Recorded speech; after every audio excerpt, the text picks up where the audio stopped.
Hey there, everybody. Matt Carter here. And Jessica Carter from CarterMatt.com. This video is our reaction to The Circle, episode 6.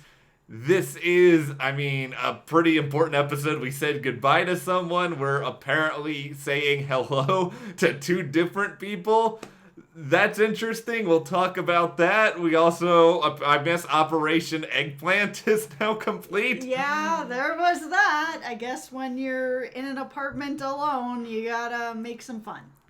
These people are really bored. I think that's one of the big takeaways from this episode of The Circle. But before we dive into this, if you like this video, be sure to give us a like, subscribe, and hit the notification bell so you don't miss any other updates that we've got coming your way. So, we're a good ways into the show now. We kind of understand the rhythm of it. We know how it works. Is the format still working for you? Are you still enjoying it? Yeah, I'm still enjoying it. I like that they are throwing in some twists, but that they're not like Big Brother twists where certain people are just going to end up getting screwed over.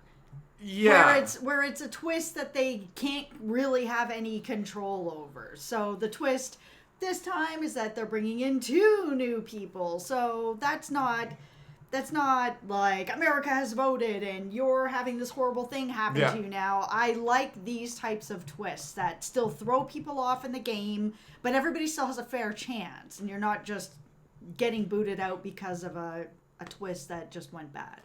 Here's the thing that I don't understand, and maybe they'll give us clarification at some point, because I don't know how long we're going to keep seeing people enter the circle, but I will be kind of annoyed if, someone who arrives in, say, episode 7 or episode 8 ends up winning the show, whereas, here is Seaburn, who has been here this whole time. If he makes it to the end and doesn't win, that will feel kind of screwy. I don't think I'm going to be okay with that. I will be impressed if somebody comes in episode 7 and actually makes it to the end, because there are real connections with people who are there now with the original people. It is going to be very hard for the new people coming in this far into the season to make it to the end. So if they come in and they're actually able to weave some kind of magic and break up alliances and friendships, real friendships that have been around for all this time, I'm going to be impressed.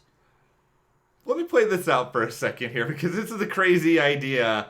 What if there are production moles coming into the circle now, where maybe they're not players, maybe they have been hired to be players within the game, and maybe they're going to be a part of determining who of the people there end up winning. This alleviates my problem. Thank you and good night. That's quite a tinfoil hat theory. I hope that doesn't happen, because that will absolutely ruin the game for me. I think it's okay if they have power of free will to still determine what they want to do. It's just, I don't know how they're going to determine all this in the end, because I get what you're saying. It is very impressive if somebody who arrives in episode 7 ends up winning. It is, especially with a game like this, because this is all social game. So you're already at a huge disadvantage coming in later, like a Miranda. She was the first one to come in later. Huge disadvantage, still at a huge disadvantage. Now you've got Adam Alex, even later in the game, and everybody hates him. He's at an even more disadvantage. Now you're going to have two new people coming in so late, and we have a core group of people who are still there from the beginning that are really tight. It is going to be very difficult for the two new people, or even if there is another person in this next episode, if they find a way to actually make some sort of bonds with people where they can get to the end, I'm going to be really impressed, because it takes time to build those bonds and that trust, and they already have that, the people that have been there since the beginning. So you got to have something real special to come in and make that magic happen. I'm just not invested in them. I think that's the thing. It's I'm going to call these two people Jack and Jill right now, because I have no other way to call them. I don't have their names. But, it's I don't care about Jack and Jill. I care about Seaburn being Rebecca. I care about Shuby. Absolutely, and that's sort of what I'm saying. Yeah. So yeah, Jack and Jill, we don't know anything about them. Even Miranda and Adam, who are both in here playing the game badly. Yeah. I'm not as invested in them. But if one of the two of them, or even the Jack and Jill, come in, and it's another Shuby, somebody who comes in who's really genuine, Yeah. or someone like Karen who's such a fun catfish, who's genuine but crazy and catfishing everybody, I can easily get invested in that.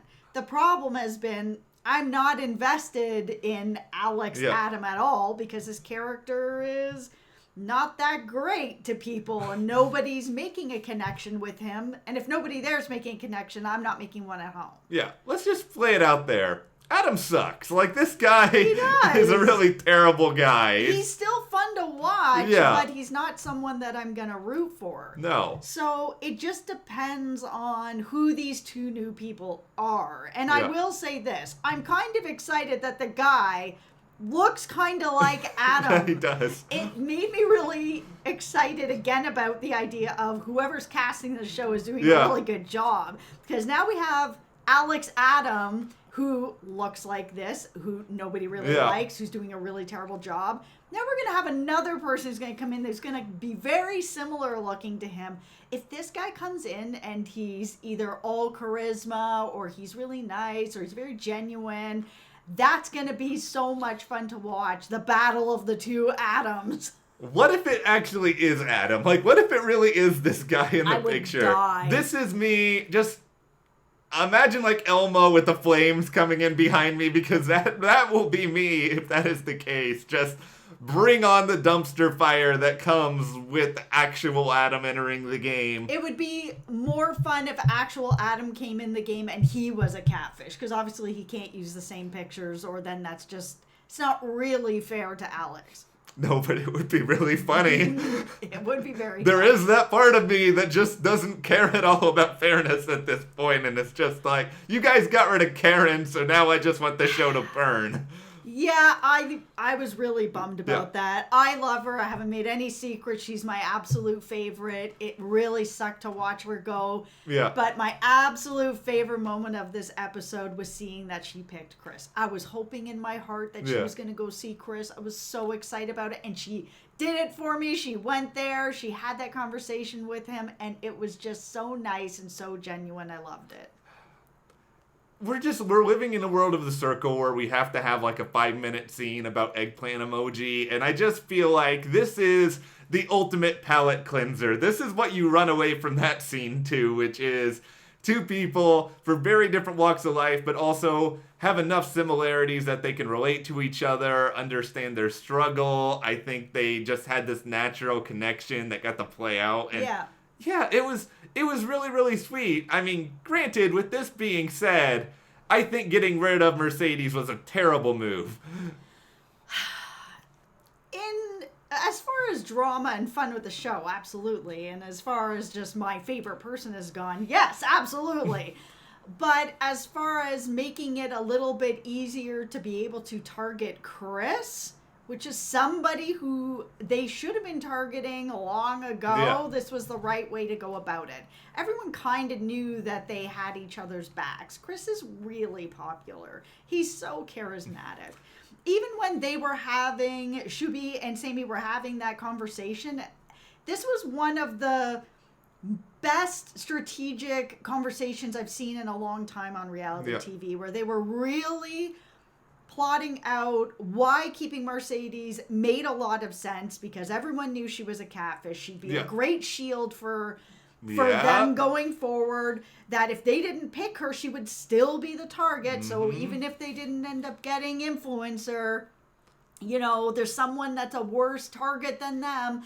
I actually was surprised they didn't go in that direction and take a shot at Chris. It was the time.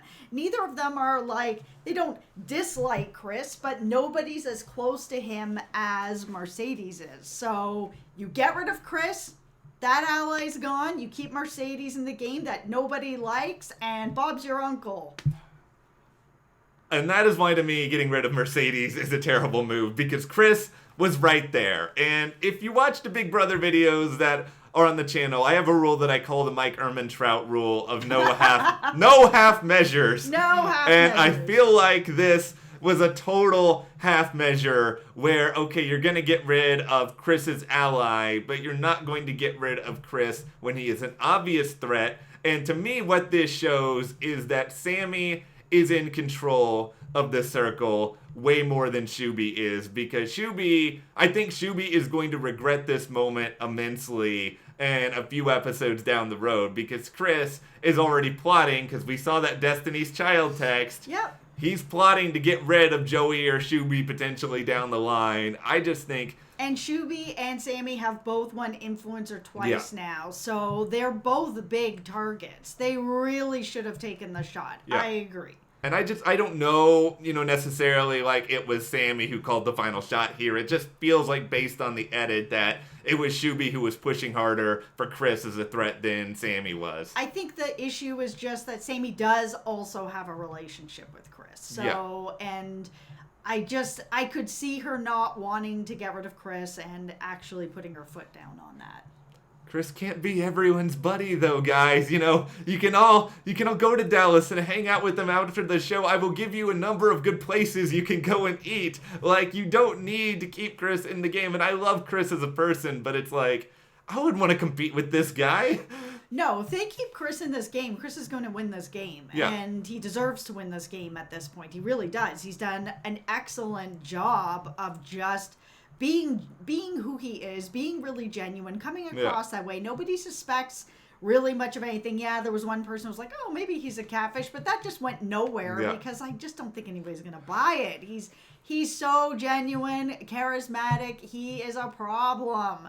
And there's so many people in this house that either just aren't making connections really, like Miranda, or people who just everybody doesn't like Adam. So why keep Chris around?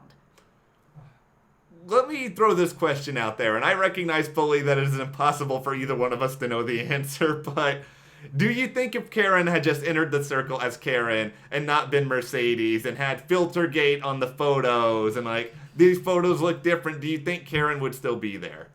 I like to think that she would. It's hard to know though, because what she said is true. When they were sitting there talking together and she said, look at this screen. Yeah.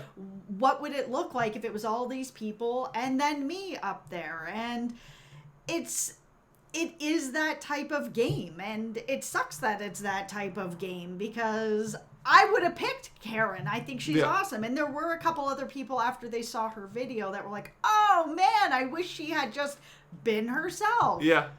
But then you look at other people who are in there, like Geeky Alex, who's pretending to be, Hawkeye Adams. So everybody has that same sort of mentality that this is the way to play this game. If all you really have are your looks and a couple of texts, what are you going to do with that?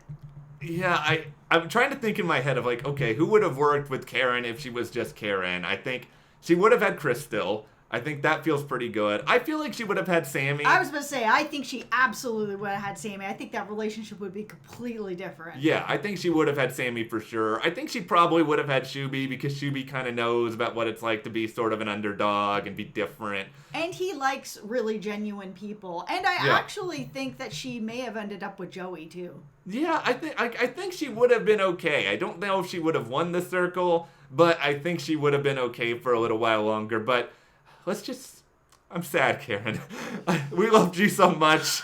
Yeah, I really loved her. It was tough to see her go, and I do think that this decision is going to come back to bite Sammy and Shuby right in the you-know-what. Yeah, I think it's gonna be a tough thing for them to overcome. But yeah, it was fun seeing just the reactions of everyone to her message after the fact. I mean, we have seen little moments of catfishing, but we have not had that sort of like big reveal to everyone. Now, the thing that might be working strategically in their advantage, Shuby and Sammy, by getting rid of Mercedes, is that besides Chris, everybody kind of wanted her gone.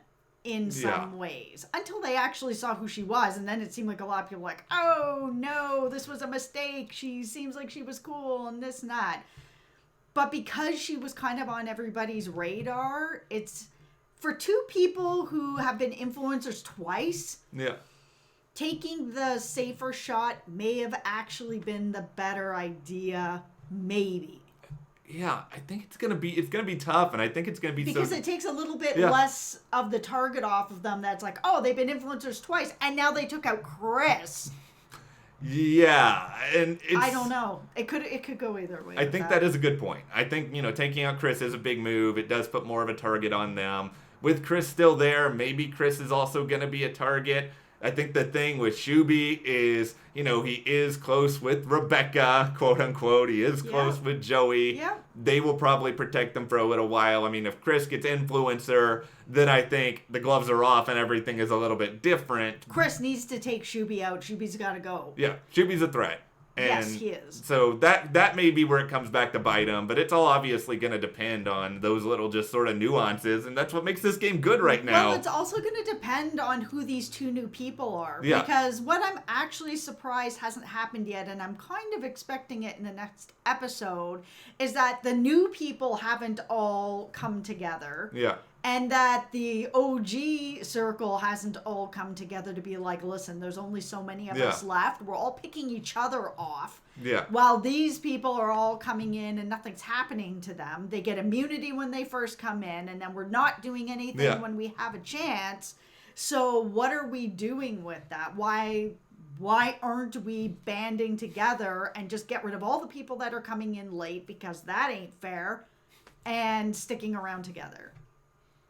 There needs to be an OG alliance. I think you're right about that. I think you don't know who these people are. It doesn't really seem like you like them all that much. I mean, I think Miranda just ended up being safe because nobody is particularly threatened by her at this moment in the game. I mean, she's just flirting with everyone and everyone sees it. Yeah, and nobody's really making, besides Joey and Miranda and Sammy a tiny bit with Miranda, nobody's really making any connections with them. Like, they haven't really spoken to Chris that much. Or, no. It's just, it's not there. So why keep these people around? Just come into the house, get out of the house. It's a good strategy. It works while they have the numbers. Yeah, I think it does work so long as they have the numbers. And I'll say this for right now. I think the big winner of Mercedes going out right now is Rebecca. And I think Seaburn I was worried about him in the last episode. I am like flip-flopping like nobody's business in these videos. But I think he's in a really good spot now because now a catfish has been exposed. So maybe people won't think he's the catfish as much. Absolutely. And he hasn't been, in the top two. He hasn't been an influencer, so... Yeah, he's been in a good spot. He's in the middle. Now a catfish has been exposed. It might take some heat off of him, because Antonio did say somebody here's not who they seem to be, so it's possible that people will feel a little bit more comfortable now. Let's talk about some awkward moments within this episode. What is a weirder scene to you? Alex talking while he's in the bathtub, or Alex talking while he was I don't know what he was doing to that bread. I don't know. Alex is such a strange character, and I said it earlier, he's not someone that I'm rooting for, but he's very entertaining in a very strange way. Yeah, the weirdest thing to me is that they keep panning on a picture of Alex's poor wife, who's just at some point gonna have to watch all of this and be like, I know that I'm sure that they talked about all of this, but it's still gotta be really, really weird. Yeah, it was funny to see him sitting in the tub with that cat cup with his tea, the push-up contest where only Shuby is actually participating. There are some really golden moments in this show. I love it when occasionally these people actually seem to think that somebody is watching them. I mean, I guess Shuby doesn't have anything else going on, but... It's true, but then you've got Chris, he's just eating chips, and Joey's actually in a workout room, and he's still not even participating. Chris is me, by the way, just eating chips while everybody else wants to work out. I'm there. Yeah, so I feel that. We're at an interesting point in the circle. I'm so excited to watch the next episode because I want to know more about who these new people are and what they're bringing to the table. So We are going to dive into that. But before we go, what are you going to miss about Mercedes, aka Karen? Who do you think these new players will be, and who do you think is playing the best game? Share in the comments, and if you like this video, give us a like, subscribe, and you can support us further by checking that link in the description to the Carter Matt store, and we'll see you here next time.